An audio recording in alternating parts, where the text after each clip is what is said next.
Okay, so we're going to talk about quadratics, which, quadratic function yields a parabola. So if we were to graph it, it would look just like this, and it would go on forever.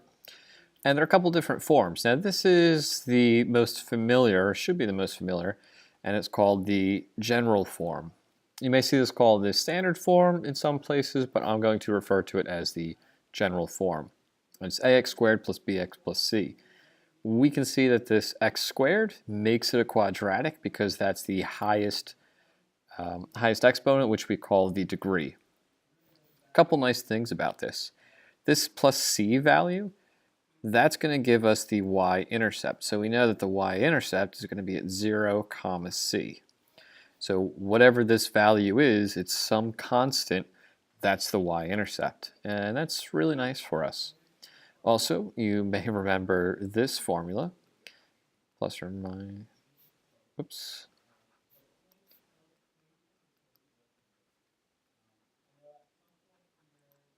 This is the quadratic formula, negative b plus or minus the square root of b squared minus 4ac all over 2a.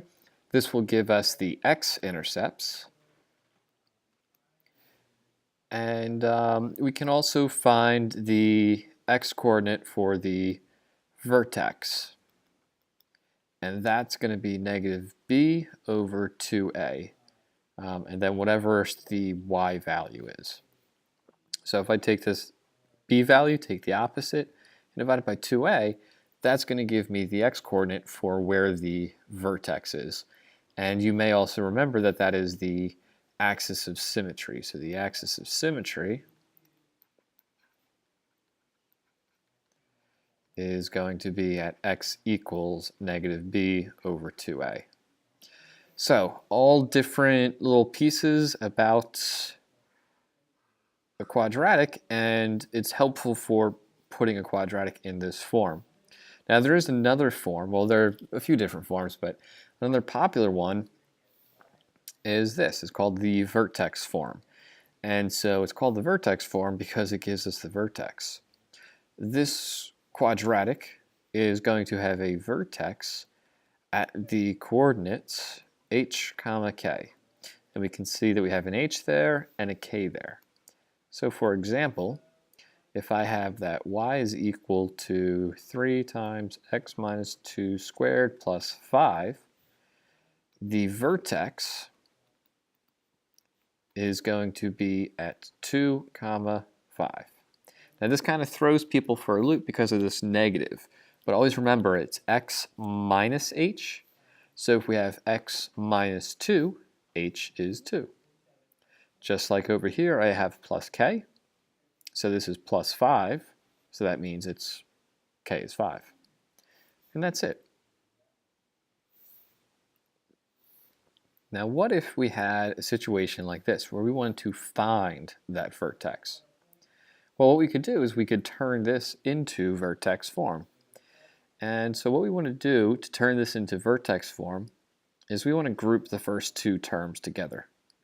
And we're going to factor out the coefficient of the x squared.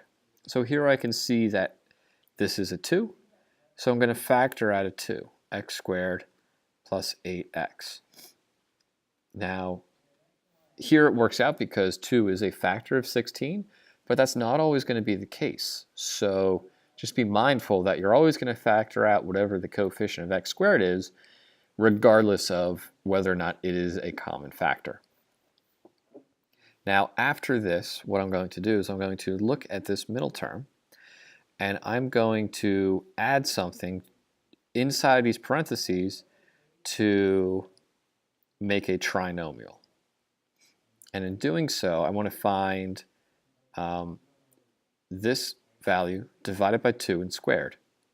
So I'm going to call this b, and so in there, I'm going to have b divided by 2, and I'm going to square that. So b here is 8. 8 divided by 2 is 4, and 4 squared is 16. Now I added 16 inside parentheses, which means in order to keep this a balanced equation, I should subtract that value as well. Now be careful because it looks like I added 16, but actually I added 2 times 16 because this 2 is factored out. If I were to distribute this 2 in, I'd get rid of my parentheses and I would have 32, not 16. So the trick is whatever's outside these parentheses, you're going to multiply that by whatever you added and of course subtract it. So here I'm going to have y is equal to 2. Now the whole point of making this a trinomial, and not just any trinomial, we made it a perfect square trinomial. So perfect square trinomial means the first term is a perfect square, the last term is a perfect square, and the middle term is double the product of the roots. That allows us to factor the perfect square trinomial into a binomial squared. So x, the square root of 16 plus 4 squared.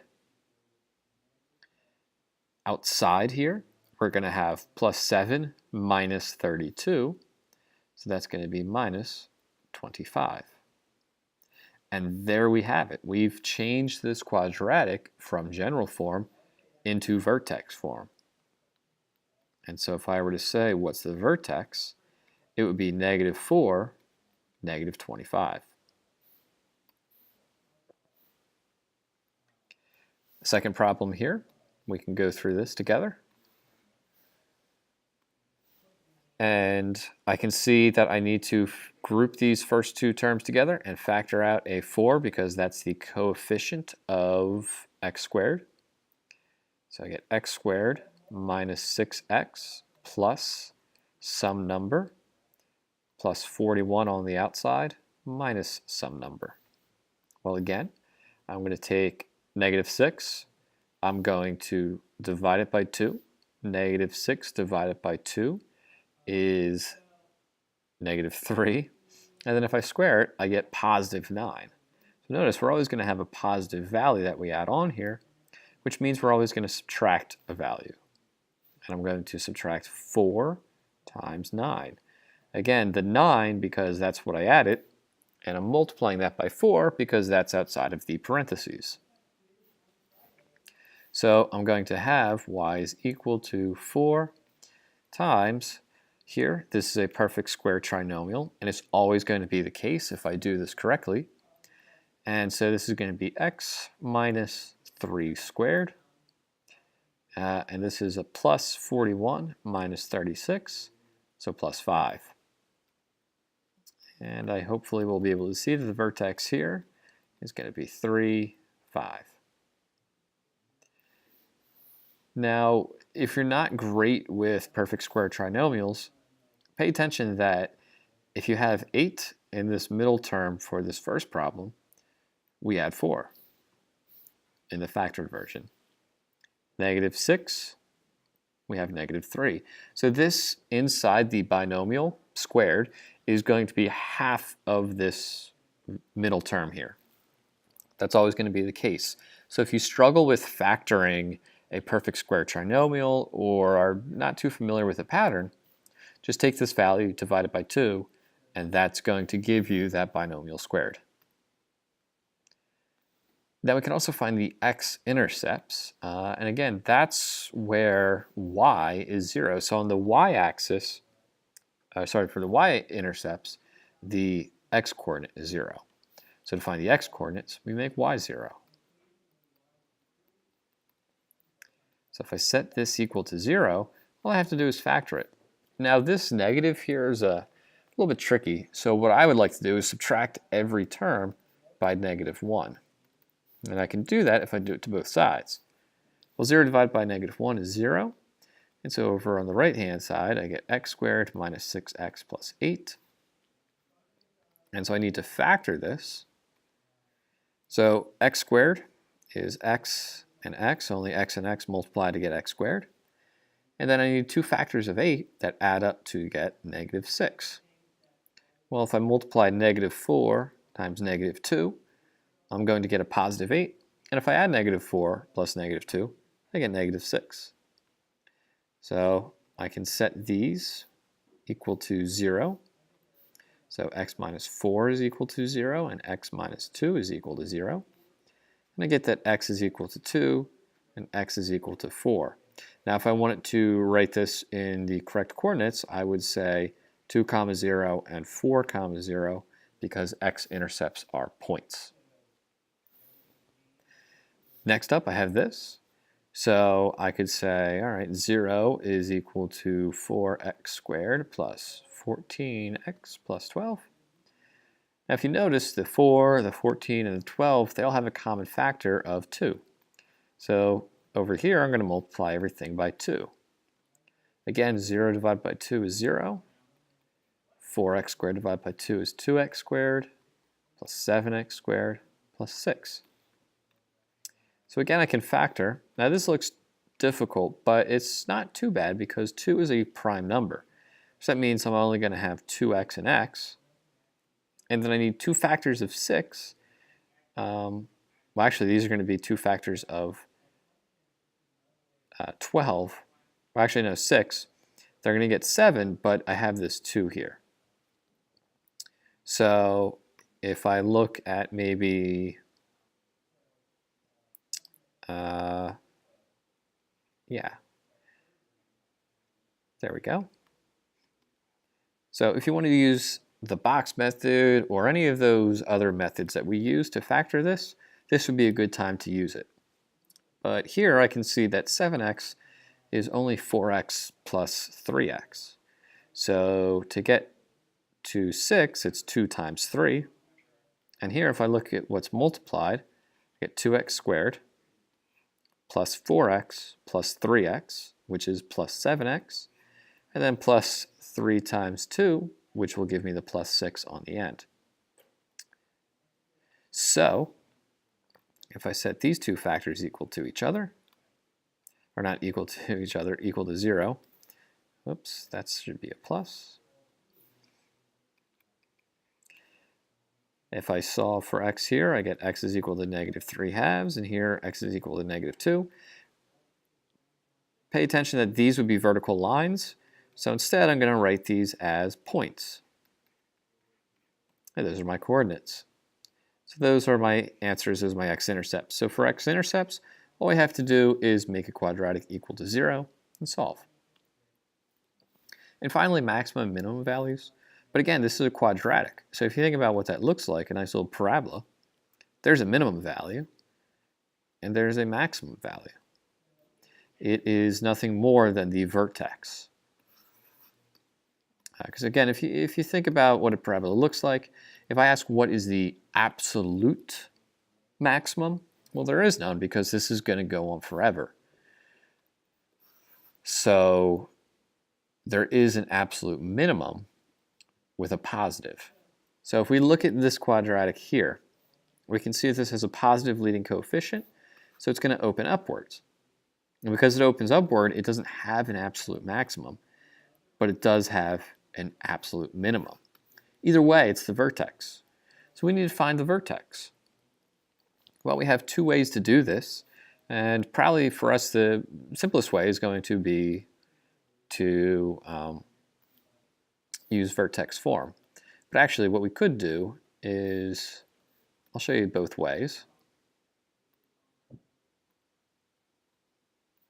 Okay, so let's do option A. And this is to change to vertex form.